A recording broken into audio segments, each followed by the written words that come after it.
everyone, and welcome to my studio. My name's Haley Torres. You probably follow me on Instagram or TikTok if you're watching this video, because I haven't posted on YouTube in years. So, especially a long form video. It's interesting because I'm one to always watch YouTube videos just in my free time. I even wanted to start an ASMR channel at one point, but find myself just editing, my shorter little teaser videos and my shorter painting videos. And I just thought this setting could be nice to share with you my newest painting, Atmosphere, talk a little bit more about it, talk a little bit more about the inspiration, and just share with you in a different setting that's longer than under a minute long video. Since the last time I posted on YouTube, I moved to California. I have a new studio space. I left my old space that I did love so much in Maryland, but I love my new space. I just love to share behind the scenes with you here.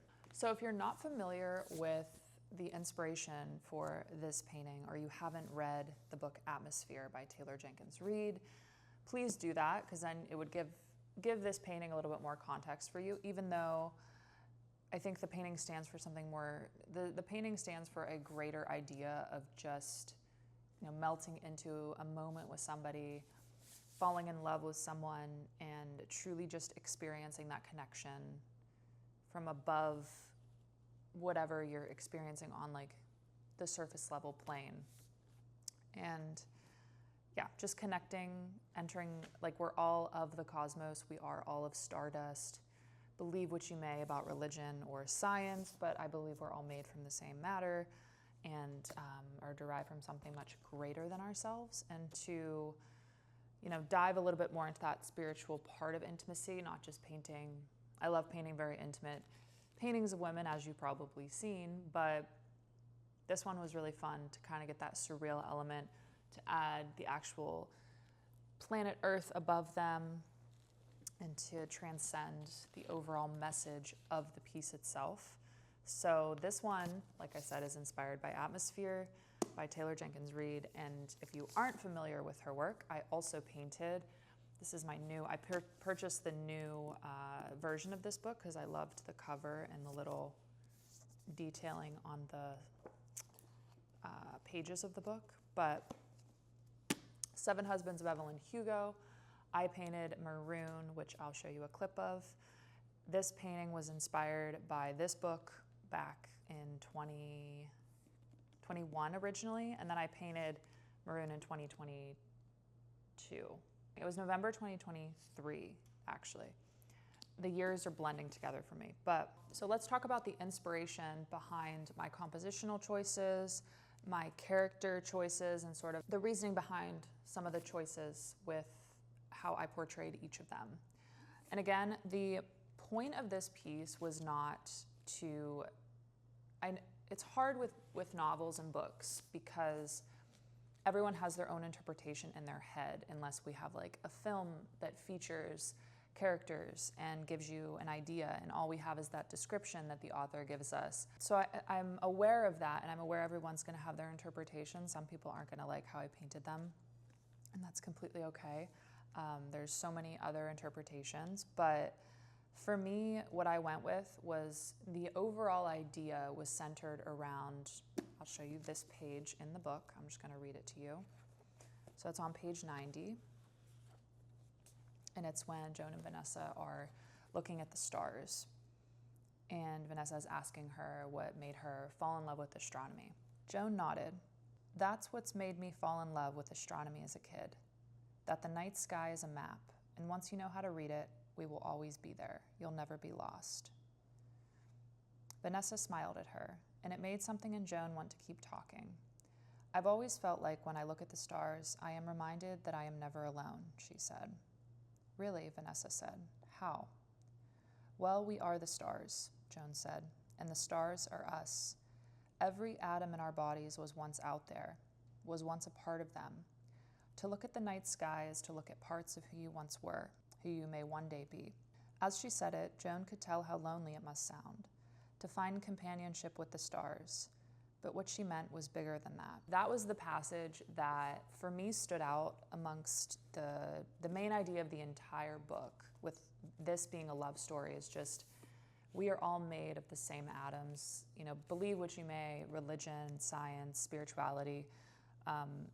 We are all made and derived from the same cosmos and stardust, whatever you want to believe. And I think that's such a beautiful thing for connections universally to transcend the bodies that we're in, to remind ourselves who we are. What originally re-inspired the space-themed Artemis astronauts, Christina Cook talking about that blue line over when they're entering back into the atmosphere, and that blue line that separates us from the black nothingness, how profound that was, because we forget with everything that's happening in the world and all the bad things that are occurring, but then all the good things, and you know, it's not black and white. There's so many nuanced, you know, amidst all of the things that are happening, we have these connections, but it's this universal interconnectedness that inspired this interpretation. And I, as you know, I paint a lot of sapphic love, but at the end of the day, it's just love, you know?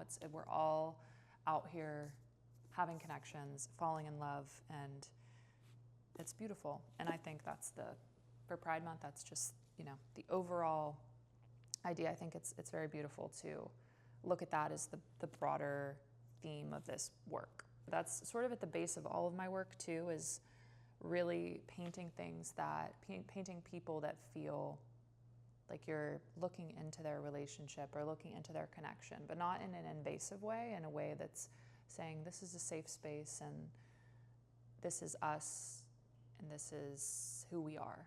I just wanted to outline the main idea of the painting in general, because I know everyone's gonna have their opinions on how I painted them, whether you like how I portrayed them or not. You know, that at the end of the day, that wasn't the main idea. I think that's for anything in general, but let's talk about why I painted them the way that they did, and my opinions on it and how I read it, and a couple passages that describe them that I really fed off of for these interpretations.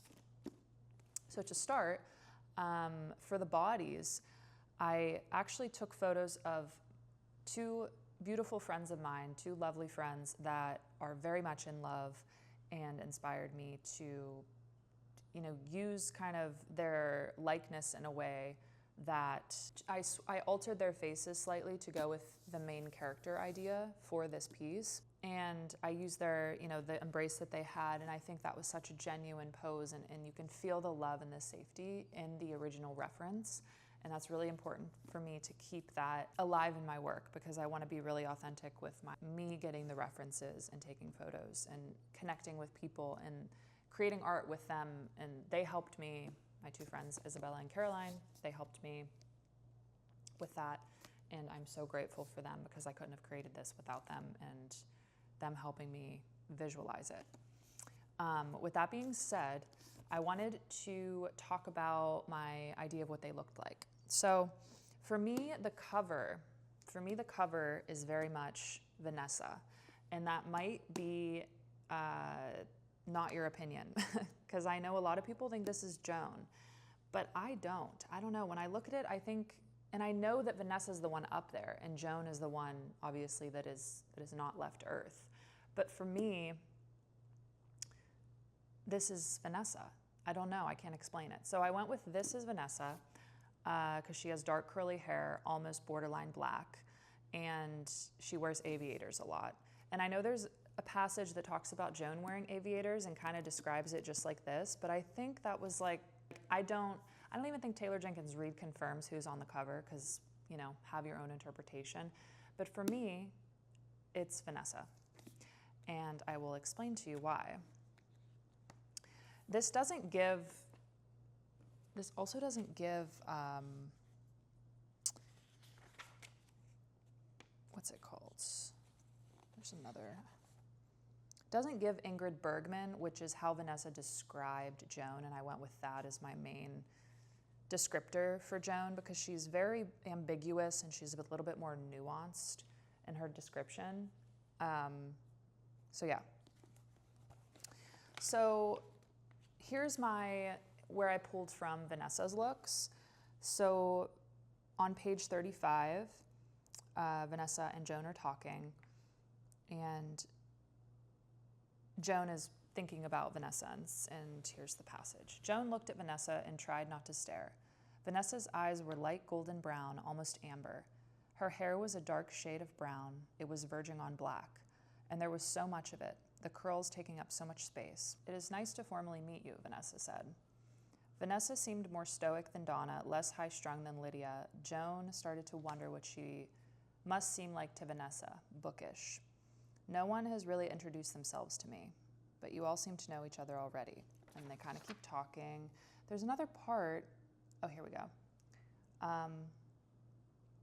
Hello, Joan said.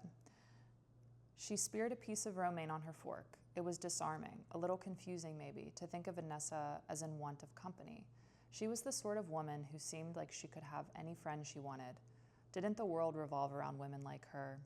She was tall and lean with big eyes. Her hair was so shiny. The way she smiled out of the side of her mouth, certainly that pulled people in. Girl, we've all been there.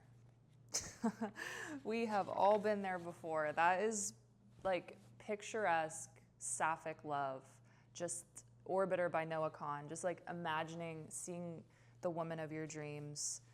I can relate, of course, right now. Yeah, your whole life revolving around this person and them not really, you're just orbiting, and that's the soundtrack to this. So yeah, that's the descriptor for Vanessa that I went with. She also describes her as like Paul Newman, but like that was more the vibes of Vanessa, not obviously the looks. So there was another one where this is how I got the idea for Joan looking the way she does. It's Joan and Vanessa talking again. And it's Vanessa saying, "You also look a little like Ingrid Bergman, not that you asked," she said. Joan tried to picture Ingrid Bergman. Vanessa said, "From Casablanca." "Oh," Joan said, and then, "Oh wow, that's very nice. I'm not sure I see it, but thank you." Yeah, and then she describes her as like being like Paul Newman, but Joan just like brushing it off that she doesn't look like Ingrid Bergman. And that's sort of the overall idea of how I picture Joan, is like a very beautiful, more feminine looking woman that like a classic Hollywood beauty, but like understated, a little bit more plain, and not in a bad way. I just mean she's a woman that like doesn't recognize her beauty fully, and other people are like, "Oh my gosh, that's a stunning woman," and she's just kind of like too shy. So, and like looking at stars and thinking she's so alone and all the things. Very like naive versus Vanessa, who she talks about having like a little bit more of a darker past, a little bit more risky, and yeah, they just seem like they really balance each other well. Joan on the left side and Vanessa on the right side, embracing. I thought it'd be really beautiful for the blanket and the sheet. Obviously they're laying on a bed, but then the idea that they're kind of falling asleep. Are they asleep? Are they just imagining each other in a different way? Like, are they just closing their eyes? They're embracing in this really beautiful embrace. And kind of this spark in between them, exploding like a star. Actually had sprayed some paint on the actual sheet that symbolized those stars and how we are the stars. I really liked that idea, and I wanted to bring that about in the actual technique of how I painted it. So you'll see these little dots and these little specks in certain areas that symbolize the stars and us being the stars. And the main idea, the hardest part, the part that kept me up at night, was how their faces were gonna blend with outer space. And I brought it into my references and different photos into Photoshop to try to understand how I was gonna do this, opacity levels, all the things.